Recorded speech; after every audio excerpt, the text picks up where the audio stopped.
it is up to each of us to caretake and love one another out here east of Eden. From 1960 into 61, my birth year, at the age of 58, my current age, that's all kind of weird, Steinbeck drove nearly 10,000 miles with his black standard poodle Charlie in an improvised mobile home. The duo traveled around the periphery of the continental U.S., from the East Coast, where they lived at the time, up to the Northeast, and then across the northern plains to the Northwest, Pacific Northwest, down the western coast, his beloved California, to the Southwest, down across the Southwest to the deep South, and then headed north and back home, circled counterclockwise, which is appropriate because by the time they reached the deep South, it was as if Steinbeck and Charlie had gone back in time, or at least had reached a region where time long had stood still. Please stick around for the talkback right after this, the finale of the show proper, taken from the Deep South section of Steinbeck's 1962 book, his road memoir, Travels with Charlie in Search of America. Now, this passage does include the N-word. We're not going to use it. It is a different situation than if Daryl chooses to use the word as it was written in Steinbeck. Megan and I don't feel comfortable using it from our place of white privilege. Charlie is a tall dog. As he sat in the seat beside me throughout our journey, his head with its mop of black curls was almost as high as mine. He'd put his nose close to my ear and say, "Fat." He is the only dog I ever knew who could pronounce the consonant F. This is because his front teeth are crooked, a tragedy which keeps him out of dog shows. Because his upper front teeth slightly engage his lower lip, Charlie can pronounce F. The word fat usually means he would like to salute a bush or a tree. So I would open the cab door and let him out, and he'd go about his ceremony. You know, he doesn't have to think about it to do it well. It's my experience that in some areas, Charlie is more intelligent than I am, but in others, he is abysmally ignorant. He can't read, can't drive a car, can't do mathematics, has no grasp of math or science.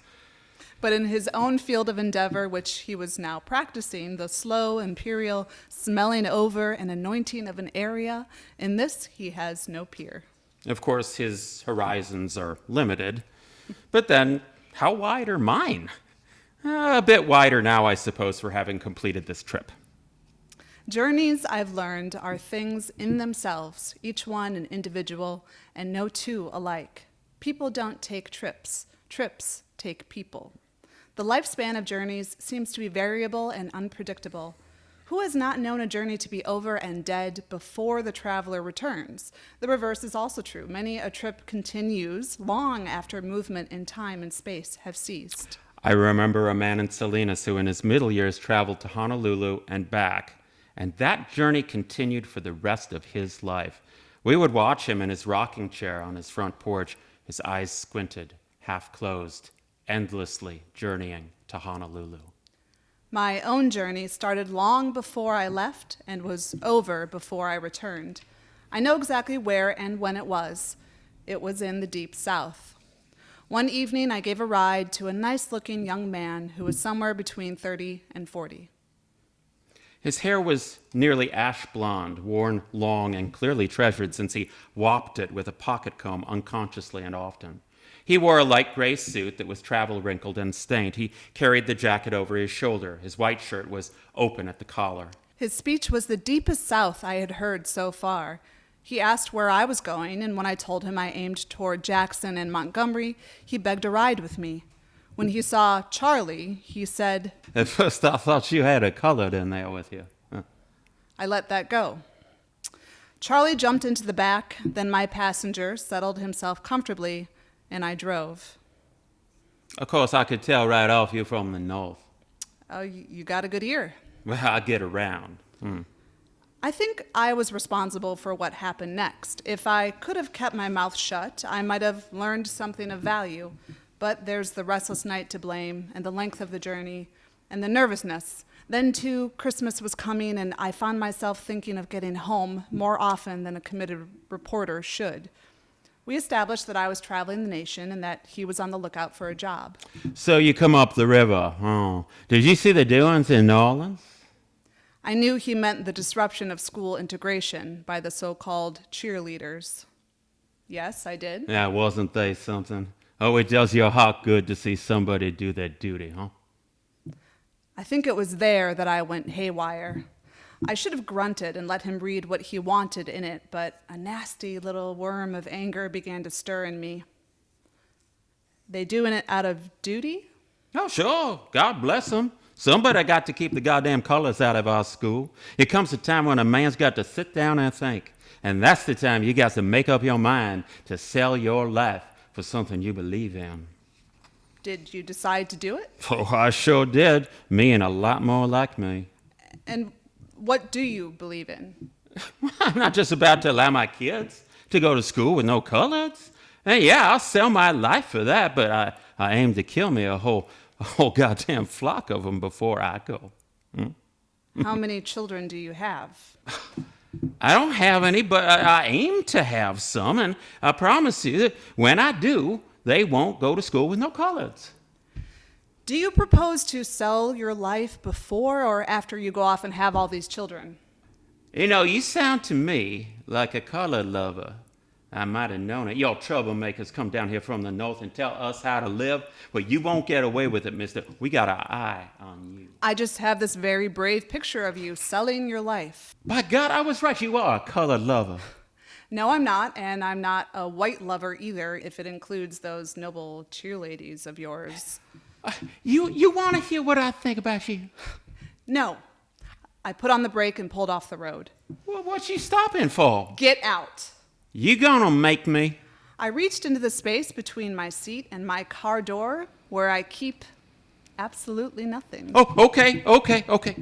He got out and slammed the door so hard that Charlie wailed with annoyance. I started instantly, but I heard the young man scream in the mirror, and I saw his hating face, his open, spit-ringed mouth. Colored lover, colored lover. He kept shouting as long as I could see him, and I don't know how long after. It's true, I'd goaded him, but I couldn't help it. I guess when they're drafting peacemakers, they'd better pass me by. I picked up another passenger between Jackson and Montgomery, a young Negro student with a sharp face and the look and feel of impatience. He carried 3 fountain pens in his breast pocket, and his inner pocket bulged with papers. I knew he was a student because I asked him. He was alert. The northern sound of my speech relaxed him as much as he is ever likely to relax. We discussed the sit-ins. He had taken part in them and in the bus boycott. I told him what I had seen in New Orleans. He had been there, too. He had expected what I was shocked at. Finally, we spoke of Martin Luther King and his teaching of passive but unrelenting resistance. It's too slow, he said. It will take too long. Well, but there's improvement, right? Besides, I think Gandhi proved it's the only weapon that can win against violence. I know all that. I've studied it, but the gains are drops of water, and time is passing. I want it faster. I want action. Action now. Yeah, but couldn't that defeat the whole thing? I might be an old man before I'm a man at all. I might be dead before. Well, that's true. And Gandhi is dead because of violence. Well, tell me, are there many like you who want action now? Yes. I mean, some. I mean, I don't know how many. I could tell he was getting nervous, so we talked of other things then. He was a passionate and eloquent young man with anxiety and fierceness just below the surface. But when I dropped him in Montgomery, he leaned through the window and he laughed. I'm ashamed. It's just selfishness. But I want to see it. Me, not dead. Here. Me. I want to see it. Soon. And then he swung around and wiped one eye with his hand, and he walked quickly away. With all the polls and opinion posts, with newspapers more opinion than news, so that we no longer know one from the other, I want to be very clear about one thing. I have not intended to present, nor do I think I have presented any kind of cross-section, so that a reader can say, Steinbeck thinks he has presented a true picture of the South. I don't think that. I've only told what a few people said to me and what I saw. I don't know whether they were typical or whether any conclusion can be drawn. But I do know it is a troubled place and a people caught in a jam. And I know that the solution, when it arrives, will not be easy or simple. I feel that the end, equal rights and justice for all, that end is not in question. Rather, it's the means, the dreadful uncertainty of the means. Well, for John Steinbeck, the means of effecting positive, inclusive social change was literature. His vivid characterizations of those in dire need and his poignant, empathetic evocation of their struggles, these undoubtedly played and still play a far greater role than he ever knew. Steinbeck's work can only help in bringing about more fair and more just conditions in this nation that he both loved and endlessly challenged. Do better. I preached for the Lord a mighty long time, preached about the rich and the poor.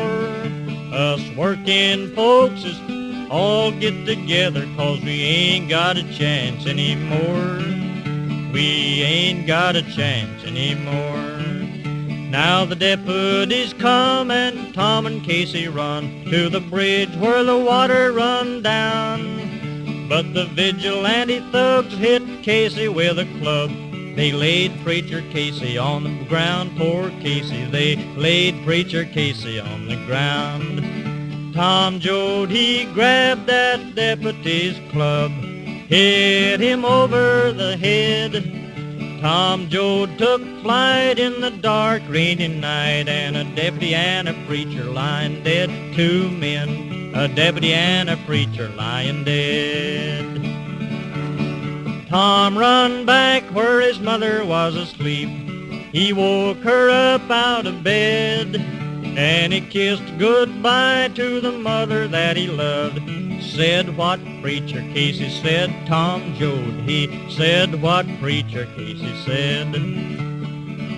Everybody might be just one big soul, well it looks that way to me. Everywhere that you look in the day or night, that's where I'm a-gonna be, Ma, that's where I'm a-gonna be. Wherever little children are hungry and cry, wherever people ain't free, wherever men are fighting for their rights, that's where I'm a-gonna be, Ma, that's where I'm